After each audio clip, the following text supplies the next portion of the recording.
முதலமைச்சர் மு.க.ஸ்டாலின் தலைமையிலான திமுக அரசாங்கம் கடந்த 5 ஆண்டுகளாக எல்லா தரப்பு மக்களுக்கு எதிரான ஒரு மோசமான ஆட்சியை நடத்தி கொண்டு வருகிறது. பெண்களுக்கு எதிரான ஆட்சி இது, இளைஞர்களுக்கு எதிரான ஆட்சி, பிற்படுத்தப்பட்ட மக்களுக்கு எதிரான ஆட்சி, மிகவும் பிற்படுத்தப்பட்ட மக்களுக்கு எதிரான ஆட்சி, பட்டியல் சமுதாய மக்களுக்கு எதிரான ஆட்சி, பழங்குடியின மக்களுக்கு எதிரான ஆட்சி, இப்படி அனைத்து தரப்பு மக்களுக்கு எதிராகவும் ஆட்சி செய்து கொண்டிருக்கிறது மு.க.ஸ்டாலின் தலைமையிலான திமுக அரசாங்கம். இந்த அரசாங்கம் நிச்சயமாக தோற்கத்தான் போகிறது, படுதோல்வி அடையத்தான் போகிறது. இதுல மக்களுக்கு மாற்று கருத்து இருக்க வாய்ப்பில்லை.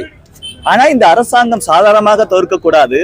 இந்த திமுக சார்பிலும் திமுக கூட்டணி சார்பிலும் எந்த வேட்பாளர் போட்டியிட்டாலும் கூட ஒருத்தருக்கு கூட டெபாசிட் கிடைக்க கூடாது அப்படி சொல்லி மக்கள் விரும்புறாங்க.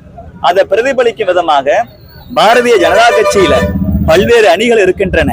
ஒவ்வொரு அணியுமே தமிழகம் முழுவதும் எல்லா சட்டமன்ற தொகுதியிலுமே இந்த மாதிரி திமுக அரசாங்கத்தை கண்டிச்சு ஆர்ப்பாட்டம் நடத்திட்டு வரோம்.